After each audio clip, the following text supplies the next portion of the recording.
네, 국민의당 전당대회를 계기로 정치권의 시선은 벌써 내년 지방선거로 쏠리고 있습니다. 여야 각 당의 정치적 운명이 달린 지방선거인 만큼 선거를 겨냥한 전국 주도 경쟁이 치열할 전망입니다. 자, 이런 가운데 야권 일각에선 현 상태로 선거를 치르면 야권의 패배가 불가피하다며 선거 연대론도 나오고 있습니다. 이 시간 양문석 공공미디어연구소 이사장, 김우석 미래전략개발연구소 부소장 두 분 모시고 정치권 이슈 짚어보도록 하겠습니다. 어서 오십시오.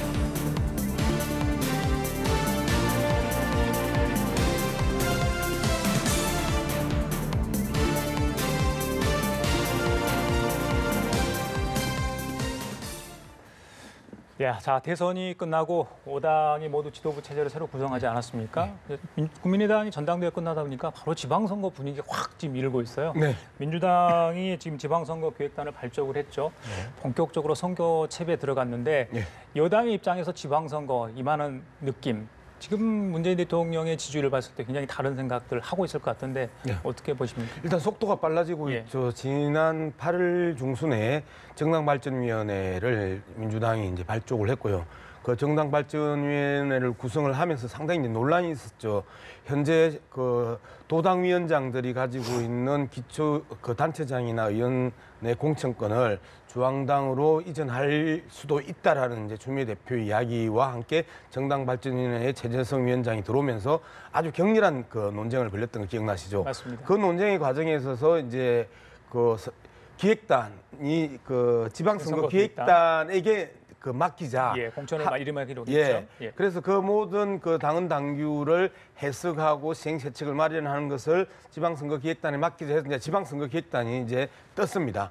그리고 이제 다음 주에는 사구지구당 즉 지역위원장이 없는 사구지구당의 위원장들을 그 또 뽑아야 되는데 조강특위가 거기서 또 그것들을 결정하는 그 단위가 뜹니다. 그래서 기본적으로 정당발전위원회와 그다음에 지방선거기획단, 그다음에 조강특위가 지난달 말부터 이번 주까지 이제 급하게 이제 만들어지고 있는 과정이고 당내 갈등이 되었던 도당위원장의 권한들, 그러니까 기초단체 그 장과 후보와 그다음에 기초위원 후보, 그다음에 강력위원 후보들에 대한 이 공천권 문제는 말 그대로 지방선거 기획단에서 상당 부분 이제 검토를 할 것이다 했는데 오늘 그 박안주 수석 대변인, 더불어민주당의 박안주 수석 대변인이 또 재미있는 표현을 씁니다. 기획단은 무엇을 결정하는 게 아니라 실무적으로 방향을 잡고 기본을 준비했다가 선거대책본부로 전환할 것이다 해서 선거기획단 자체가 그 지방선거기획단 자체가 뭔가 공천권에 대한 결정을 할 가능성은 없어진 것 같습니다. 좀 느낌이 다르네요. 그래서 아마 이 부분은 최고위원회에서 결정을 하고 여러 가지 다양한 시나리오를 그 정리를 해서 말 그대로 김상곤 그 법안을 고칠 거냐, 고치지 않을 거냐인데 여기도 또 쟁점이 있는 거죠.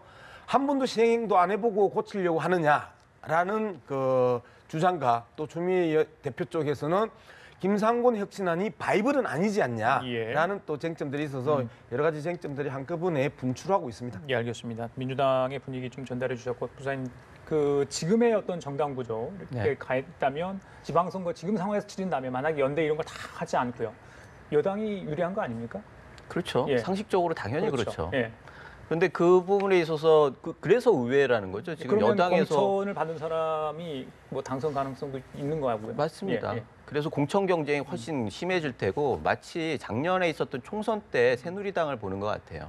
그래서 그때도 새누리당이 꽃놀이 패다라고 선거를 하기 전에 그렇게 얘기를 했는데 그런데도 굉장히 어려운 결과를 가져오지 않았습니까? 그런 면에서 볼 때 지금의 그 문재인 정부에서 가지고 있는 뭐 조급함이 일정 부분 이해가 되지 않는 바는 아니지만 그럼에도 불구하고 지금은 너무 서두르는 것 같아서 좀 조급한 부분이 아닌가라고 하는 생각이 들고 또 이제 정기국회가 남아있고 국가적으로 굉장히 위기인데 선거 준비를 여당에서 먼저 드라이브를 건다라고 하면은 급속도로 선거 국면으로 빨려 들어가지 않겠습니까? 그런 면에서도 지금 그 결과적으로 여당은 정기국회를 잘 하고 안보 위기를 잘 극복하고 그러면 선거 결과는 당연히 좋아지는 거 아니겠습니까?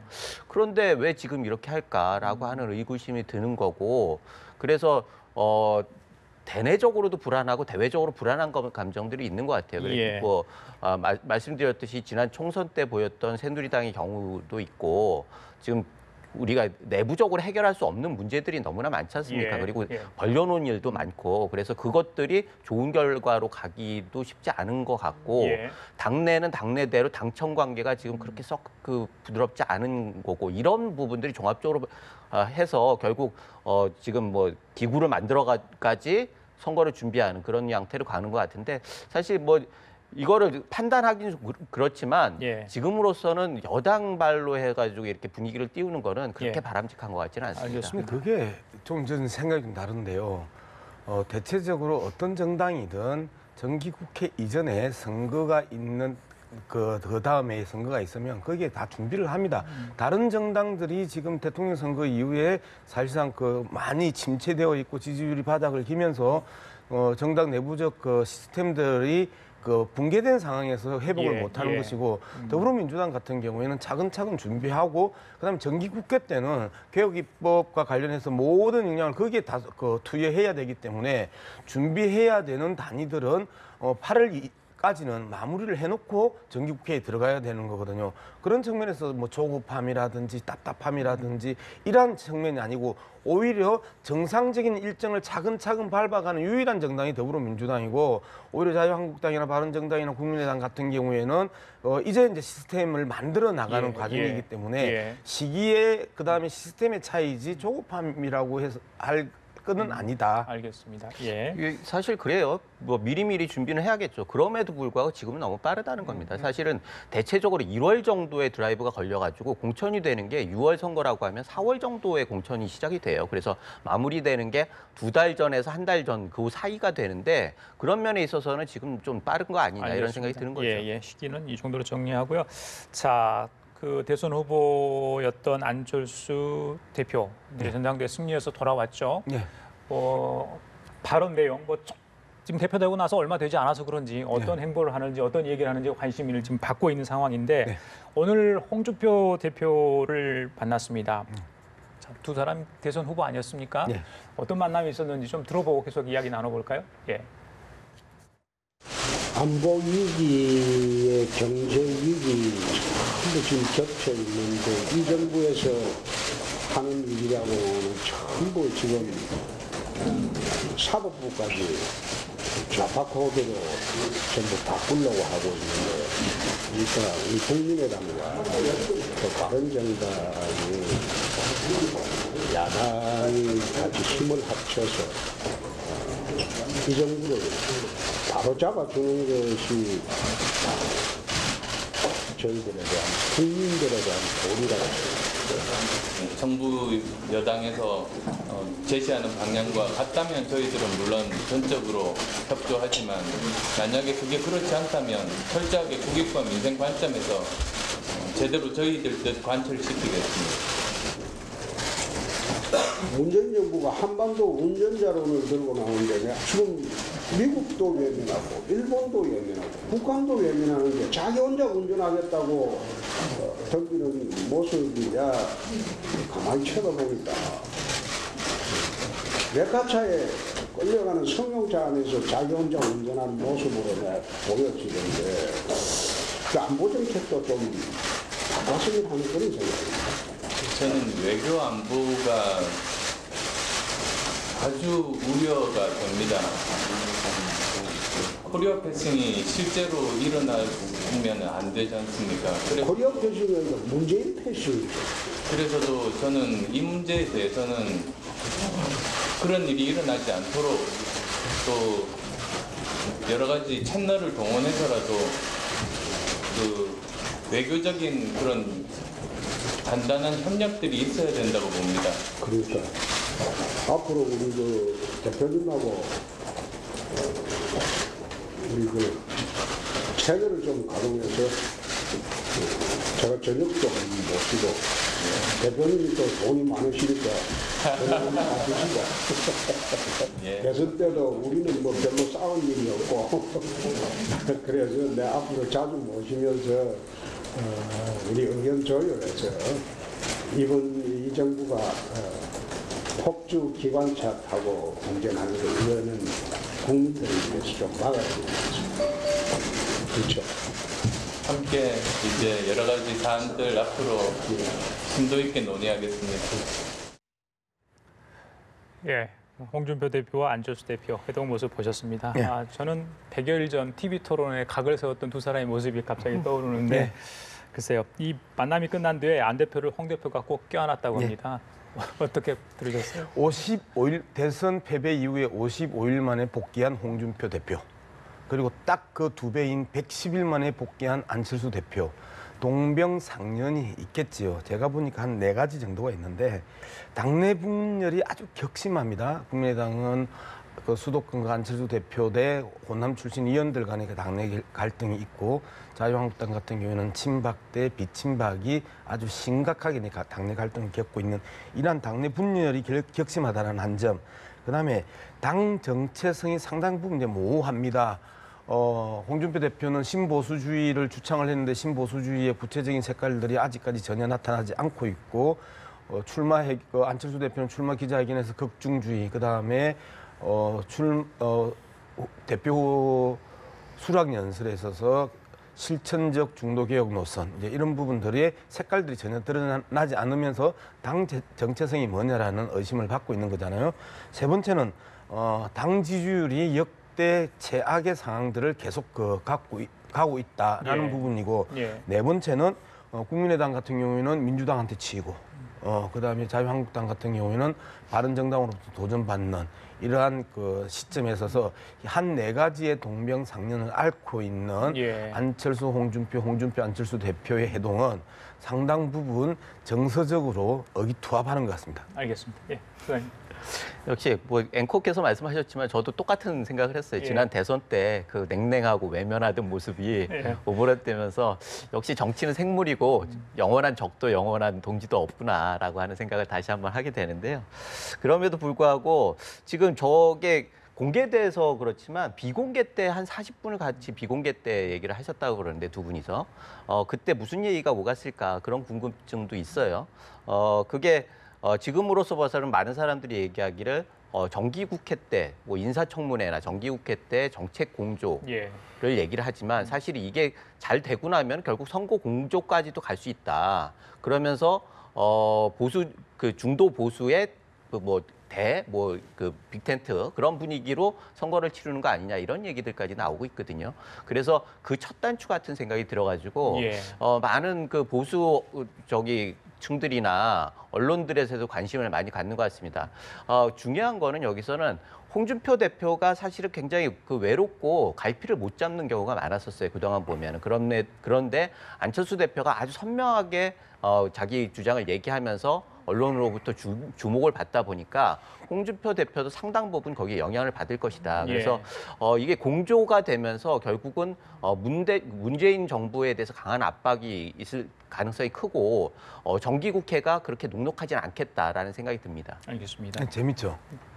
어제 추미애 대표하고 만났을 때 비공개 회동을 예. 어떤 이는 2분이라고 어떤 이는 3분이라고 이야기를 했거든요. 안철수 대표랑 예, 만났는데 예. 오늘 안철수 대표와 홍준표 대표 만났는데 비공개 회동을 40분을 했다. 아주 재미있는 그러면서 미묘한 변화가 그 상징적으로 나타나는 과정인데 예. 이후에 뭐 질문을 주시면 대답하겠습니다. 알겠습니다. 자, 그 다음에 제가 여쭤볼게요. 일단 안철수 대표는 얘기 나왔으니까요. 네. 그 전대 과정에서 나왔던 서울시장 차출론 때문에 갑자기 이제 지방선거 분위기가 맞물리면서 네. 서울시장 후보로 과연 누가 나올 것인가 여야 정치권에서 벌써 하마평에 오르는 분들 많이 있고요. 네. 이제 물론 핵심은 안철수 대표가 과연 나올 거냐 그 부분일 네. 텐데 자 어떻게 보세요? 지금 이 시점에 서울시장 후보로 막 거론되고 있는 상황에 대해서는 어떻게 보십니까? 뭐 일단은 집권 여당인 더불어민주당 같은 경우에는 추미애 당 대표가 계속 하마평에 오르잖아요. 네. 그다음에 민병두 의원, 박원순 현 서울시장, 박영선, 전병헌 정무수석, 임종석 비서실장 군이 엄청나게 많아요. 예. 그리고 현재는 뭐 어쨌든 박원순 그 서울시장의 삼성 가도가 상당 부분 이제 많이 전망되고 있는 과정이고, 그다음에 바른정당도 재밌네요. 이해운 당 대표 같은 경우 서울시장 경선에서 떨어졌던 경력이 있고요. 그다음에 하태경 의원 같은 경우에 유승민 의원 차출론을 강하게 이제 이야기를 얘기를 하고 했죠. 있고, 예. 그다음에 전 서울시장 오세훈, 그다음에 이런 젊은 피들이 또 뭐 벌써 50대만 해도 이제 젊은 피가 됐네요. 하여튼 이러한 분들이 지금 뛰고 있고, 이제 자유한국당이 풀이 가장 이제 적죠. 상대적으로 나경원 의원하고 전 국무총리 한교안 그 총리가 이제 이야기가 되고 있는데, 박근혜 전 대통령의 출당을 요구하면서 친박 척결을 이야기하는 홍준표 대표 입장에서 한교안 전 총리를 쓸 가능성이 있겠냐라는 예. 부분도 재미있는 관전 포인트가 될 것 같습니다. 마지막으로 그 안철수 대표가 그 오늘 이야기를 했죠. 아주 재밌는 이야기를 했습니다. 자신이 서울시장에 출마하겠다라는 입장을 밝히는 순간에 인재 영입의 폭이 협소해진다. 그렇기 때문에 이 부분에 대해서는 당분간 예, 의미 있는 얘기네요. 이야기를 하지 않겠다 예, 예. 했는데, 당시에 천정배 그 당내 경선할 때 이제 천정배 의원이 내가 당 대표가 되면 서울시장을 공천하겠다고 했더니 무슨 일이든지 그 마다하지 않겠다고 대답하면서 서울시장 그 출마설이 나왔는데, 예, 이 과정에 있어서 안철수 대표의 모습들이 상당히 회자되고 많은 사람들에게 영향을 줬고, 그 시점에 또 많은 전문가들은 안철수 대표가 출마할 가능성은 없다. 예. 지는 순간에 정치 생명이 끝난다 했기 때문에 예. 저 또한 안철수 그 대표가 출마할 예. 가능성은 별로 없다고 알겠습니다. 봅니다. 부소장님께 이거 여쭤볼게요. 안철수 대표가 전당대회 이후에 계속 하는 이야기가 자강론 아니겠습니까? 선명 야당 이야기를 계속 하고 네네. 있는 상황인데, 그렇다 보니까 어떤 정책 연도, 다른 야당하고의 정책 연대 부분은 어느 정도 가능할까 하는 부분, 그걸 넘어서 통합론, 선거 관련해서 통합론 어느 정도 진척이 될까? 특히 이제 바른정당하고의 연대 이야기가 가장 많이 나오는 것 같습니다. 어떻게 보십니까? 그 부분 야당 쪽의 연대 분위기는 어떻게 보세요? 일단은 국민의당의 자강론이라고 하는 거는 안철수 대표가 새로운 모습을 보기 위해서 당연한 거예요. 그동안은 국민의당의 존재 이유에 대해서 많은 사람들이 의구심을 갖지 않았습니까? 그래서 이중대다라고 하는 얘기가 뼈아프게 와닿을 때고, 그러다 보니까 흡수될 거 아니냐. 그래가지고 결국은 존폐 위기에 있다. 그래 그 명분으로 나온 거예요. 그래서 자강론을 얘기를 하는 건데, 그렇다고 하면은 선명성을 견제할 수밖에 없거든요. 예. 그런데 혼자만 할 수는 없는 거 아닙니까? 공통의 적을 문재인 정부라고 하는 뭐 야권으로 봐서는 공통의 적에 대해서 연대를 할 수밖에 없는 거고, 그렇다고 하면은 자연스럽게 정책 연대가 이루어질 거고, 예. 그렇다고 하면 이게 성공적이라고 하면 어차피 내년 지방선거 때 선거 공조까지도 말할 수 있는 거거든요. 예. 그런 면에서 지금은 사실 첫 단추를 꽂는 거지만, 어떻게 보면은 당연히 가야 할 길들을 걸어가고 있다, 이렇게 보여집니다. 문제는 결국은 본인이 이걸 어떻게 성사시킬 거냐의 문제인데요. 물론 본인도 그렇지만 다른 정당들도 거기에 동조를 해야 하거든요. 그런데 그러려고 하면 주고받을 게 있어야. 국회에서는 공통의 적이 있으니까 뭐 충분히 그 협조가 가능하겠지만, 그게 선거 연대까지 가려고 하면은 주고받을 게 있어야 하는 예. 거죠. 그래서 바른정당과의 관계에 있어서는 사실 바른정당이 딱 바탕하기에는 좋은 환경은 아니지 않습니까? 그래서 1차적으로 제가 생각하기에는 한국당과 바른정당이 일정 정도 통합을 하거나 어떻게 마무리를 하고, 그 다음에 국민의당과 연대나 이런 것들을 논의할 수 있다. 그래야지 승산이 있는 거지. 그렇지 않으면은 실리도 없고 명분도 못 만든다라고 하면은 선거 공조 자체가 결국 마이너스가 될 수밖에 없다. 그런 면에서는 가장 중요한 건 이 정기 국회 과정에서 어떤 식으로 정책 공조를 해가지고 야당끼리 신뢰를 쌓을 것이냐. 예. 이게 관건이라고 생각합니다. 알겠습니다. 자, 오늘 여기까지 듣겠습니다. 자, 지금까지 양문석 공공미디어연구소 이사장, 김무석 미래전략개발연구소 부소장 두 분과 함께 얘기 나눠봤습니다. 말씀 감사합니다. 네.